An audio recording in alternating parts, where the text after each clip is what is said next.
आज मैंने फुटबॉल के 2 मैचेस देखे एंड दोनों ही मुझे एकदम सेम लगे क्योंकि अटर डोमिनेशन हमें फुटबॉल में दिखा। And not just football, it is the club world cup, जो कि इन इटसेल्फ एक ऐसा कंपटीशन है जहाँ पे मुझे समझ नहीं आ रहा है कि जो टीम्स हैं वो कितना ज़्यादा अलाइंड है इस कंपटीशन से, ये समझ नहीं आ रहा है। क्योंकि अगर आप देखें, एक जगह पे ऑकलैंड सिटी एफसी खेल रही है, एक जगह पे बायर्न म्यूनिख खेल रही है, अगले ही गेम में हम देखते हैं पीएसजी खेल रही है अगेंस्ट एथलेटिको मैड्रिड। अब दोनों गेम्स में अगर हम ध्यान दें तो सबसे पहला गेम जो हुआ वो था बायर्न म्यूनिख का और ऑकलैंड सिटी एफसी का। एंड ऑप्टा पावर रैंकिंग, अब बहुत एक बड़ा नैरेटिव चल रहा है लोगों के बीच में कि ये ऑकलैंड सिटी एफसी जो है वो वर्ल्ड रैंकिंग पता नहीं कौन सी इन्होंने देखी है, वर्ल्ड रैंकिंग में वो लोग 4900 समथिंग है and Bayern Munich something around first top 10 में कहीं है। बट ये रैंकिंग्स एक्चुअली कोई ऑफिशियल रैंकिंग ऐसी कुछ नहीं है। मैं आपको बताता हूँ एक्चुअली सच क्या है। तो बेसिकली ये जो रैंकिंग्स है ना, ये ऑप्टा स्पोर्ट्स की रैंकिंग्स है, ऑप्टा पावर रैंकिंग्स हैं, जिसमें उन्होंने टॉप 30 लीग्स में न्यूजीलैंड की लीग को रखा ही नहीं है, जो कि होना भी नहीं था ऑब्वियसली। बट देन ये रैंकिंग्स जो है वो किसी फेयर बेसिस पे नहीं है। एक और जगह रैंकिंग्स होती है, आई थिंक कोई और रैंकिंग्स करता है वर्ल्ड रैंकिंग्स फुटबॉल की, एंड उसके वजह उन रैंकिंग्स में Auckland city FC 134th rank पे है वर्ल्ड में। तो आई थिंक ये रैंकिंग्स का कोई मतलब नहीं है। बट हाँ, एक चीज़ बहुत इंपॉर्टेंट है जो ऑकलैंड सिटी एफसी के बारे में जानने के लिए ज़रूरी है कि Auckland city FC is the side जो क्लब वर्ल्ड कप खेली है 12 बार, अ रिकॉर्ड 12 टाइम्स।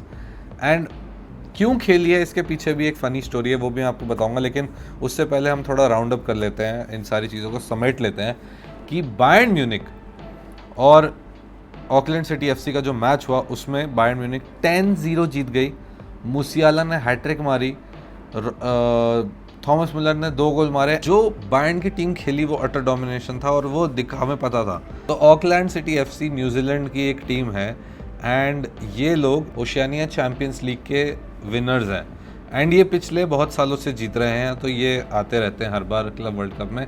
अब इसीलिए ये सबसे ज़्यादा मोस्ट अपीयरिंग टीम है।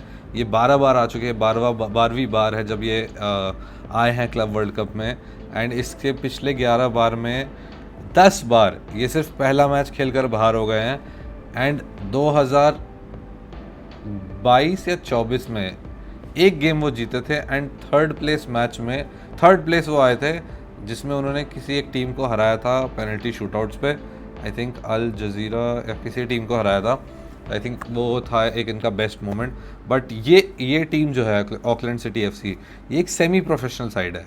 और सेमी प्रोफेशनल साइड से मेरा मतलब है कि ये टीम इसके जितने भी प्लेयर्स हैं सेमी प्रोफेशनल एमेचर साइड है। मतलब इसके जितने भी प्लेयर्स हैं ना, ये किसी उस पे नहीं है, मतलब ये फुल टाइम इस क्लब के लिए खेलते नहीं हैं। ये अलग अलग जॉब्स करते हैं न्यूजीलैंड में अपनी। एंड जो इनके कोच हैं, वो इनके जो मैनेजर हैं, वो भी एक वेट सर्विसेज प्रोवाइड करते हैं वो पूरे न्यूजीलैंड में all across the country. And वो इनके मैनेजर हैं और एंड उन्होंने बोला है कि मैं अपनी जॉब से छुट्टी लेकर आया हूँ। बहुत सारे प्लेयर्स आ भी नहीं पाए हैं क्योंकि वो छुट्टी नहीं ले सके इसके लिए। एंड वो अब मतलब परफॉर्म करने आए हैं, जितने लोग भी छुट्टी लेकर आ पाए भाई यूएस में। और बहुत सारी स्टार्किंग चीज़ें ऐसे इसमें, कुछ चीज़ें ऐसी हैं कि जो ऑकलैंड सिटी की टीम है ना, ये इनकी जो फ़्लाइट की टिकट्स थी यूएस की, इनके पूरे साल के रेवेन्यू से ज़्यादा थी। ठीक है, दूसरी बात ये आ जाती है कि ये लोग अपनी लीग में तो जीत ही जाते हैं हर साल, क्योंकि भाई और कोई जो बाकी टीम्स हैं वो तो खेलती नहीं अच्छे से।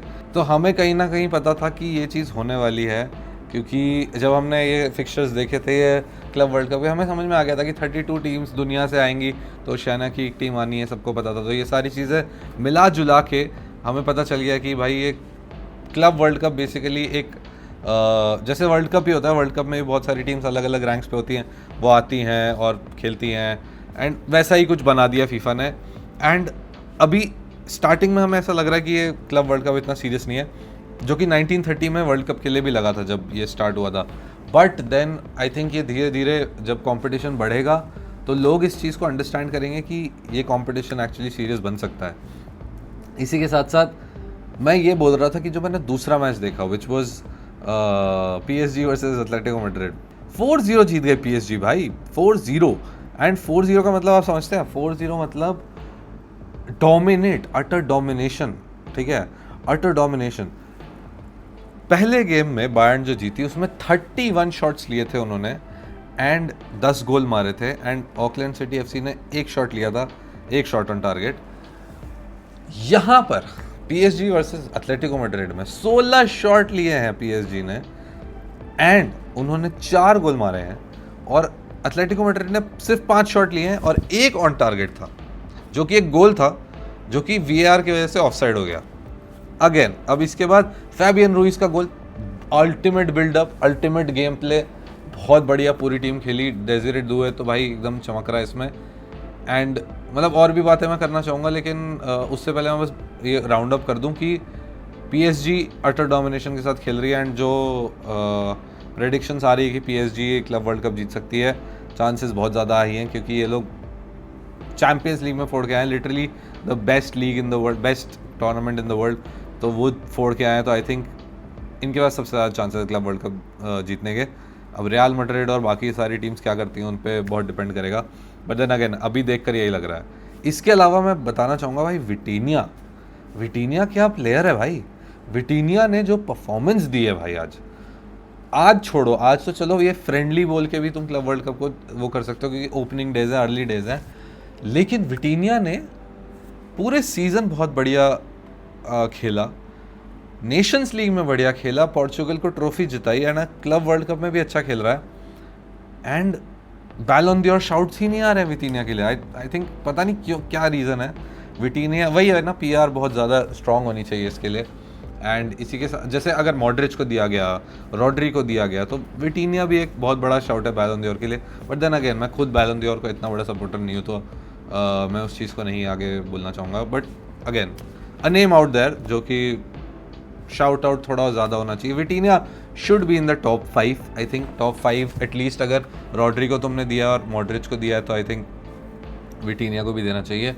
इसी के साथ साथ अब मैं तुमसे बात करना चाहूँगा एक और इम्पॉर्टेंट चीज़ की, कि क्लब वर्ल्ड कप में एक बहुत बड़ा मेजर प्रॉब्लम चल रहा है, विच इज़ कि उनकी टिकट्स जो हैं वो बहुत ज़्यादा महंगी हैं, जिसकी वजह से प्रॉब्लम ये हो रही है कि स्टेडियम्स भर नहीं रहे हैं, और स्टेडियम्स नहीं भर रहे हैं, और ये फ़ोटोज़ आप ऑनलाइन देख पाएंगे, हर जगह की फ़ोटोज़ आ रही हैं, एंड इन फ़ोटोज़ में ये हर जगह प्रचार चल रहा है कि भाई क्लब वर्ल्ड कप अच्छा नहीं चल रहा है क्योंकि इसमें लोग देखने नहीं आ रहे हैं, मतलब इतनी थाउजेंड्स ऑफ द सीट्स खाली वेस्ट जा रही हैं। तो इसका सल्यूशन इन्फैंटिनो ने निकाला, फीफा प्रेसिडेंट ने, कि उन्होंने जो $450 की टिकट्स थी वो तो दे दी, जो बेच दी, जो भी था वो बेच दी। अब वो कॉलेज स्टूडेंट्स को $3.5 की टिकट्स बेच रहे हैं, जिसकी वजह से स्टेडियम्स भर जाए। अब कहीं ना कहीं मुझे लगता है ये अनफेयर है, क्योंकि लोगों ने अपने इतने पैसे दिए और फिर अब वो कम पैसे में कुछ लोग आ जा रहे हैं भाई अब टिकट्स खरीद के, तो कहीं ना कहीं ये अनफेयर चीज़ चल रही है। But all in all US में कराना इस चीज़ को, हमें पहले से ही पता था कि इसमें ये होने वाला है, कि US में चीज़ें सही नहीं हो सकती, क्योंकि वहाँ पे भाई लोग फुटबॉल को सॉकर बुलाते हैं, नॉट फुटबॉल। तो आई थिंक वो चीज़, एक कल्चर जो वहाँ फुटबॉल का है वो एकदम अलग है, और ये कल्चर आप पूरी तरीके से आप देख सकते हैं जो स्टार्टिंग में शो होता है भाई साहब। क्लब वर्ल्ड कप में एक एक प्लेयर को बुलाया जाता है भाई नाम से, डोनारूमा आइए, विटीनिया प्लीज़ आप आइए, जुआओ नेवेज आप आइए, ऐसे भाई एक एक करके हर प्लेयर को बुलाया जा रहा है। और भाई अल्टीमेट यूलियन अल्वारेज और अल्टीमेट ग्राफिक्स के साथ बढ़िया डजॉन पे चल रहा है, बढ़िया। बाय द वे अगर आपको देखना तो डजॉन पे फ्री आ रहा है क्लब वर्ल्ड कप, तो आप देख सकते हैं, एंड डजॉन स्पॉन्सर अस ऑफसाइड मैन। इसके अलावा मैं ये कहूँगा कि भाई बहुत बढ़िया वो ओपनिंग सीन जो होता है वो बहुत बढ़िया होता है, एकदम कट सीन जैसा लगता है। आई थिंक MLS में भी होता है, तो Messi is enjoying all of that. इसी से बात करते हैं भाई, मेसी पे लास्ट टॉपिक आ जाते हैं कि भाई मेसी एंड रियल मैड्रिड, क्योंकि रियल मैड्रिड की बात किए बिना ये वीडियो आगे जा नहीं सकती, क्योंकि क्लब वर्ल्ड कप है, रियल मैड्रिड सबसे बड़ी टीम अभी वहाँ खेल रही है, मतलब PSG भी है, सिटी भी है, ओके, जो भी फैंस हैं सब लोग, बायर्न भी है अगेन। तो मैं ये कहना चाहूँगा कि हाँ, इंटर मायामी ने काफ़ी डिसअपॉइंट किया मेरे को। डिसअपॉइंट किया, मैं एक्सपेक्ट भी क्या कर रहा था इंटर मायामी से भाई। इंटर मायामी ओपनिंग मैच इसलिए था क्योंकि मेसी था। अब मुझे लगता है ओपनिंग मैच और किसी को कर नहीं सकते थे। एंड इसमें बहुत सारी चीज़ आ जाती हैं कि जैसे अगर मेसी को ओपनिंग मैच देना था इसीलिए इंटर मायामी को लाया गया, चलो ठीक है, एंड ओपनिंग मैच भी दे दिया गया, लेकिन फिर भी स्टेडियम्स नहीं भरे क्योंकि लोग मेसी को ऑलरेडी देख रहे हैं वहाँ पे भाई 2.5 साल से।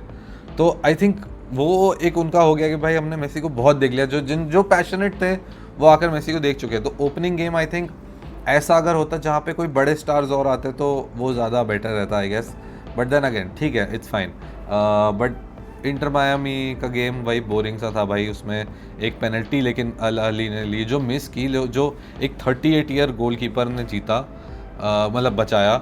एंड जीता मैंने इसलिए बोला क्योंकि भाई एक और चीज़ मैंने देखी है क्लब वर्ल्ड कप में कि मैन ऑफ द मैच नहीं दे रहे, ये superior player of the match दे रहे हैं भाई। एकदम अलग चल रहा है भाई क्लब वर्ल्ड कप, कुछ बढ़िया ही कर रहे हैं ये। तो आई थिंक मज़ा आएगा भाई ये सारी चीज़ें देखकर। और आगे चलते चलते क्लब वर्ल्ड कप एक्साइटिंग लग रहा है।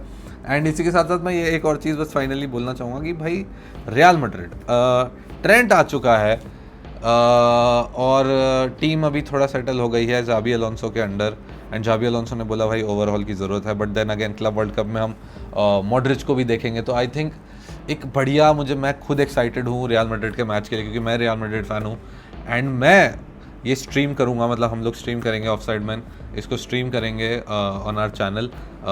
Real Madrid versus Al Hilal जो पहला ओपनिंग गेम है 19 जून को, तो वो स्ट्रीम करेंगे 12:30 बजे, मतलब 18 जून की रात को। तो आ जाना सब लोग देखने and I will see you then. And उससे पहले बस मैं ये बोलूँगा कि भाई I think Real Madrid also has a chance इस क्लब वर्ल्ड कप में।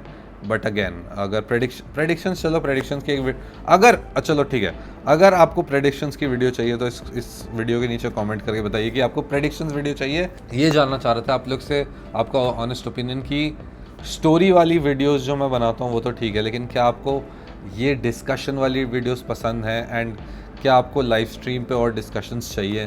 तो प्लीज़ मुझे आप कमेंट्स में बताइए ताकि हम इन चीज़ों को डिस्कस कर सकें एंड और डेप्थ में घुस सकें चीज़ों को लाइव स्ट्रीम्स पर आकर। क्योंकि हम पहले लाइव स्ट्रीम्स किया करते थे यूरोस के टाइम पे एंड बाकी टाइम पे भी हमने बहुत सारी लाइव स्ट्रीम्स की हैं। तो अगर आपको वो सारी लाइव स्ट्रीम्स चाहिए तो आप प्लीज़ हमें बताइएगा। And I will see you again in some other video. चलो बाय बाय।